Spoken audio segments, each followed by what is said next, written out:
11ನೇ ತಾರೀಕು ಡ್ಯೂಟಿಗೆ ಬಂದವನು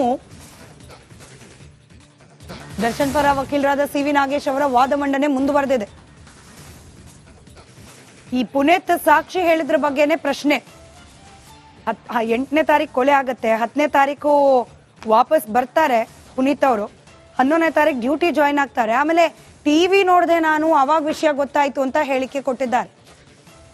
ಎಲ್ಲವನ್ನ ಗಮನಿಸ್ತಾ ಇದ್ರೆ ಎಲ್ಲೋ ಒಂದ್ ಕಡೆ ಸಾಕ್ಷ್ಯಗಳ ಹೇಳಿಕೆ ಬಗ್ಗೆ ಕೂಡ ಗೊಂದಲ ಇದೆ. ಪುನೀತ್ ಹತ್ರ 2ನೇ ಹೇಳಿಕೆಯನ್ನ ಪಡ್ಕೊಂಡಿರೋ ವಿಚಾರ, 10 ದಿನಗಳ ಗ್ಯಾಪ್ನ ನಂತರದಲ್ಲಿ ಹೇಳಿಕೆಯನ್ನ ದಾಖಲು ಮಾಡಿಕೊಂಡಿರುವ ವಿಚಾರಕ್ಕೆ ಸಂಬಂಧಪಟ್ಟಂತೆ ಇದೀಗ ಪ್ರಶ್ನೆ ಮಾಡ್ತಿದ್ದಾರೆ ಸಿ.ವಿ. ನಾಗೇಶ್.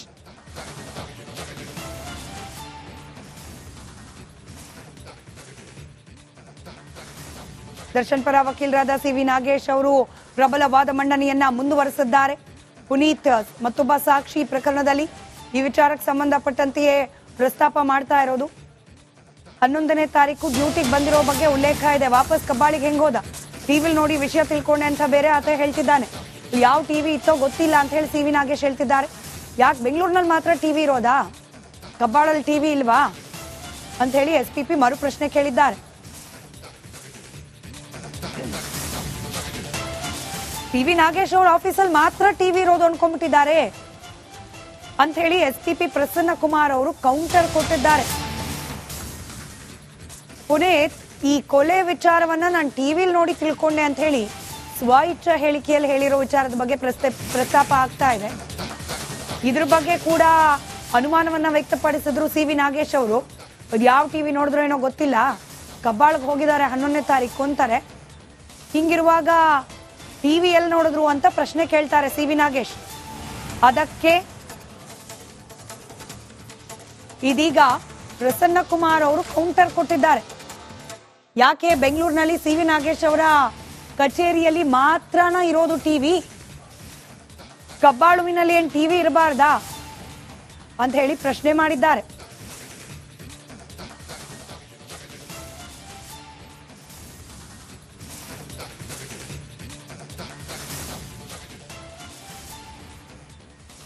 ಈಗ ನಾವು ಗಮನಿಸ್ತಾ ಇರುವಂತಹ ವಿಚಾರ, ದರ್ಶನ್ ಪರ ಸಿ.ವಿ. ನಾಗೇಶ್ ಅವರ ವಾದವು ಕೂಡ ಮುಕ್ತಾಯ ಆಗಿದೆ. ದರ್ಶನ್ ಪರ ಮಾತಾಡುವ ಸಂದರ್ಭದಲ್ಲಿ ನಾಗೇಶ್ ಹಲವು ವಿಚಾರಗಳನ್ನ ಪ್ರಸ್ತಾಪ ಮಾಡಿದ್ದಾರೆ.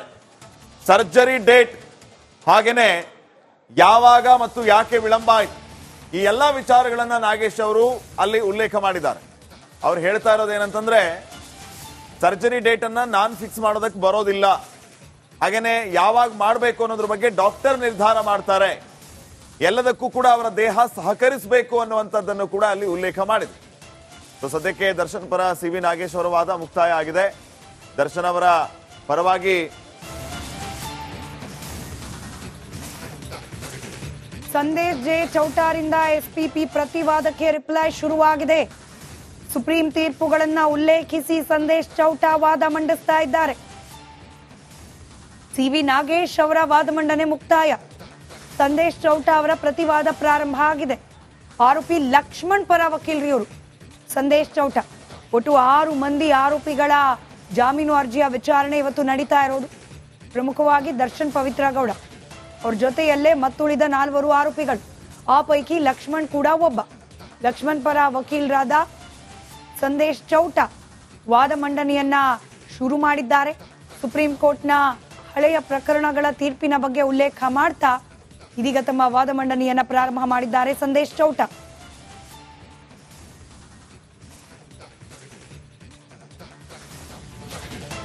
ನೋಡಿ, ರಿಪ್ಲೈ ನೀಡುವ ಸಂದರ್ಭದಲ್ಲಿ ಸುಪ್ರೀಂ ಕೋರ್ಟ್ನ ಹಲವು ತೀರ್ಪುಗಳನ್ನ ಉಲ್ಲೇಖಿಸುವ ಕೆಲಸ ಈಗ ಸಂದೇಶ್ ಚೌಟಾ ಅವರಿಂದ ಆಗ್ತಾ ಇದೆ. ಆರೋಪಿ ಪರವಾಗಿ ಇವರು ವಾದ ಮಾಡ್ತಾ ಇದ್ದಾರೆ, ಲಕ್ಷ್ಮಣ್ ಪರವಾಗಿ. ವಕೀಲ ಸಂದೇಶ್ ಚೌಟಾ ಈಗ ಎಸ್.ಪಿ.ಪಿ ಅವರ ಪ್ರತಿವಾದಕ್ಕೆ ರಿಪ್ಲೈ ಕೊಡ್ತಾ ಇರೋದು. ಈ ಸಂದರ್ಭದಲ್ಲಿ ಸುಪ್ರೀಂ ಕೋರ್ಟ್ನ ಹಲವು ತೀರ್ಪುಗಳನ್ನ ಉಲ್ಲೇಖಿಸಿ ರಿಪ್ಲೈ ವಾದವನ್ನ ಶುರು ಮಾಡಿದ್ದಾರೆ. ಈ ಸಂದರ್ಭದಲ್ಲಿ ಗ್ರೌಂಡ್ ಆಫ್ ಅರೆಸ್ಟ್ ನ ವಿಚಾರವನ್ನು ಕೂಡ ಉಲ್ಲೇಖ ಮಾಡುವಂತಹ ಕೆಲಸ ಈಗ ಸಂದೇಶ್ ಚೌಟಾ ಅವರಿಂದ ಆಗ್ತಾ ಇದೆ.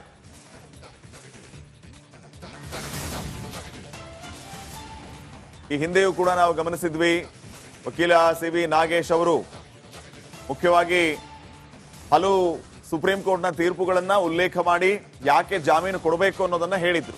ಈಗ ಸಂದೇಶ್ ಚೌಟ ಅವರು ಕೂಡ ಅದನ್ನ ಮುಂದುವರಿಸ್ತಾ ಇದ್ದಾರೆ. ಮತ್ತಷ್ಟು ಡೀಟೇಲ್ಸ್ ನಮ್ಮ ಪ್ರತಿನಿಧಿ ಧ್ರುವ ನೀಡ್ತಾ ಹೋಗ್ತಾರೆ. ಧ್ರುವ, ಸಿ.ವಿ. ನಾಗೇಶ್ ಅವರ ವಾದ ಮಂಡನೆ ಮುಕ್ತಾಯ, ಇದೀಗ ಸಂದೇಶ್ ಚೌಟ ಅವರ ವಾದ ಮಂಡನೆ ಪ್ರಾರಂಭವಾಗಿದೆ. ಹೀಗೆ 6 ಮಂದಿ ಆರೋಪಿಗಳು, 6ಕ್ಕೂ ಕೂಡ ಪ್ರತ್ಯೇಕವಾಗಿ ಹಿಯರಿಂಗ್ ಆಗ್ತಾ ಹೋಗುತ್ತಾ ಹೇಗೆ? ಹಾಗೆ ಇನ್ ಕೇಸ್ ಹೌದು ಅನ್ನೋದಾದ್ರೆ ಬಹಳ ಸುದೀರ್ಘ ಆಗುತ್ತೆ ಇದು ಬೇಲ್ ಹಿಯರಿಂಗ್.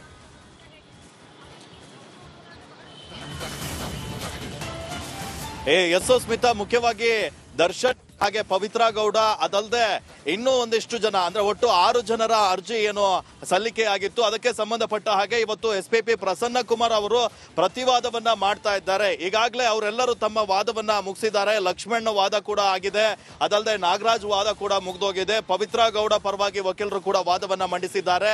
ದರ್ಶನ್ ಪರವಾಗಿ ಸಿ.ವಿ. ನಾಗೇಶ್ ಅವರು ವಾದವನ್ನ ಮಾಡಿದ್ದಾರೆ. ಈಗ ಪ್ರತಿವಾದ ಇವರು ಏನು ಕೌಂಟರ್ ಅನ್ನ ಮಾಡಿದ್ರು, ಅದಾದ ನಂತರ ಕೆಲವೊಂದಿಷ್ಟು ಈಗ ಎದ್ದು ರಿಪ್ಲೈ ಅನ್ನ ಮಾಡ್ತಾ ಇದ್ದಾರೆ. ಇದೇನು ಜಾಸ್ತಿ ಹೊತ್ತು ಇವರು ಇದನ್ನ ಡ್ರಾಗ್ ಮಾಡ್ಕೊಂಡು ಹೋಗಲ್ಲ. ಕೆಲವೊಂದಿಷ್ಟು ಅನುಮಾನಗಳಿದ್ವಲ್ಲ, ಅದನ್ನ ಮತ್ತೆ ಇವರು ಮಾಡಿದಂತಹ ಪ್ರತಿವಾದದಲ್ಲಿ ಇದು ಸರಿ ಇಲ್ಲ ಸ್ವಾಮಿ ಎನ್ನುವಂಥದ್ದನ್ನ ಈಗ ಹೇಳ್ತಾ ಇದ್ದಾರೆ. ಅದರಲ್ಲಿ ಮುಖ್ಯವಾಗಿ ಈ ಆರೋಪಿ ಲಕ್ಷ್ಮಣ್ ಏನಿದ್ದಾರೆ, ಇವರು ಪರವಾಗಿ ಸಂದೇಶ್ ಚೌಟ ಅವರು ವಾದವನ್ನ ಮಾಡ್ತಾ ಇರೋದು. ಮೊನ್ನೆ ಸುದೀರ್ಘವಾಗಿ ಸಂದೇಶ್ ಚೌಟ ಅವರು ಈ ಲಕ್ಷ್ಮಣ ಪಾತ್ರ ಯಾವ ರೀತಿ ಇದೆ, ಈತ ಏನು ಮಾಡಿಲ್ಲ ಎನ್ನುವಂಥದ್ದನ್ನ ಕೂಡ ನ್ಯಾಯಮೂರ್ತಿಗಳ ಮುಂದೆ ಹೇಳಿದ್ರು. ಇವತ್ತು ಈಗ SPP ಪ್ರಸನ್ನ ಕುಮಾರ್ ಅವರು ಕೂಡ ಸಾಕ್ಷ್ಯ ನಾಶವನ್ನ ಮಾಡಿದ್ದಾರೆ, ಕಿಡ್ನಾಪ್ ಅನ್ನ ಮಾಡಿದ್ದಾರೆ, ಅಲ್ಲೇ ಮೋಟಿವ್ ಇದೆ, ಎಲ್ಲವನ್ನ ಕೂಡ ಹೇಳಿದ್ರು. ಹೀಗಾಗಿ ಈಗ ಇದನ್ನ ಮಾಡಿ ಇವರು ರಿಮೈಂಡ್ ಅರ್ಜಿ ಅಂದ್ರೆ ಅರೆಸ್ಟ್ ಮಾಡಬೇಕಾದ್ರೆ ಗ್ರೌಂಡ್ಸ್ ಅನ್ನ ತೋರಿಸಿಲ್ಲ ಎನ್ನುವಂತ ಒಂದು ವಿಚಾರವನ್ನ ಇಟ್ಕೊಂಡು ಸುಪ್ರೀಂ ಕೋರ್ಟ್ ನ ಕೆಲವೊಂದಿಷ್ಟು ತೀರ್ಪುಗಳನ್ನ ಉಲ್ಲೇಖ ಮಾಡಿ ಸದ್ಯ ಈಗ ವಾದವನ್ನ ಮಾಡ್ತಾ ಇದ್ದಾರೆ.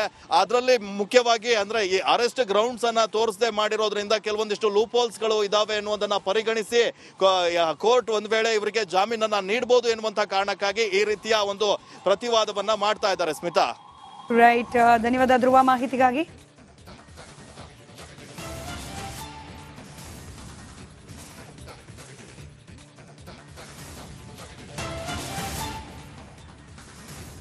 ಗಮನಿಸ್ತಾ ಇದ್ದೀವಿ, ಸಂದೇಶ್ ಚೌಟ ಅವರ ವಾದ ಆರಂಭ ಆಗಿದೆ. ಪ್ರತಿ ಆರೋಪಿಗಳ ಪರವಾಗಿ ಒಬ್ಬೊಬ್ರು ವಕೀಲರು ಈಗ ಡಿಫೆನ್ಸ್ ಮಾಡಿಕೊಡ್ತಾ ಇದ್ದಾರೆ. SPP ಅವರು ತಮ್ಮ ಪ್ರತಿವಾದದಲ್ಲಿ ಯಾವ್ಯಾವ ಆರೋಪಿಗಳನ್ನ ಉಲ್ಲೇಖಿಸಿ 11ನೇ ತಾರೀಕು ಡ್ಯೂಟಿಗೆ ಬಂದವನು ದರ್ಶನ್ ಪರ ವಕೀಲರಾದ ಸಿ.ವಿ. ನಾಗೇಶ್ ಅವರ ವಾದ ಮಂಡನೆ ಮುಂದುವರೆದಿದೆ. ಈ ಪುನೀತ್ ಸಾಕ್ಷಿ ಹೇಳಿದ್ರ ಬಗ್ಗೆನೆ ಪ್ರಶ್ನೆ. 8ನೇ ತಾರೀಕು ಕೊಲೆ ಆಗತ್ತೆ, 10ನೇ ತಾರೀಕು ವಾಪಸ್ ಬರ್ತಾರೆ ಪುನೀತ್ ಅವರು, 11ನೇ ತಾರೀಕು ಡ್ಯೂಟಿ ಜಾಯಿನ್ ಆಗ್ತಾರೆ. ಆಮೇಲೆ ಟಿವಿ ನೋಡಿದೆ ನಾನು, ಅವಾಗ ವಿಷಯ ಗೊತ್ತಾಯ್ತು ಅಂತ ಹೇಳಿಕೆ ಕೊಟ್ಟಿದ್ದಾರೆ. ಎಲ್ಲವನ್ನ ಗಮನಿಸ್ತಾ ಇದ್ರೆ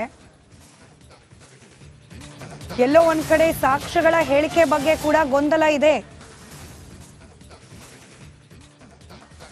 ಪುನೀತ್ ಹತ್ರ 2ನೇ ಹೇಳಿಕೆಯನ್ನ ಪಡ್ಕೊಂಡಿರೋ ವಿಚಾರ, 10 ದಿನಗಳ ಗ್ಯಾಪ್ನ ನಂತರದಲ್ಲಿ ಹೇಳಿಕೆಯನ್ನ ದಾಖಲು ಮಾಡಿಕೊಂಡಿರುವ ವಿಚಾರಕ್ಕೆ ಸಂಬಂಧಪಟ್ಟಂತೆ ಇದೀಗ ಪ್ರಶ್ನೆ ಮಾಡ್ತಿದ್ದಾರೆ ಸಿ.ವಿ. ನಾಗೇಶ್.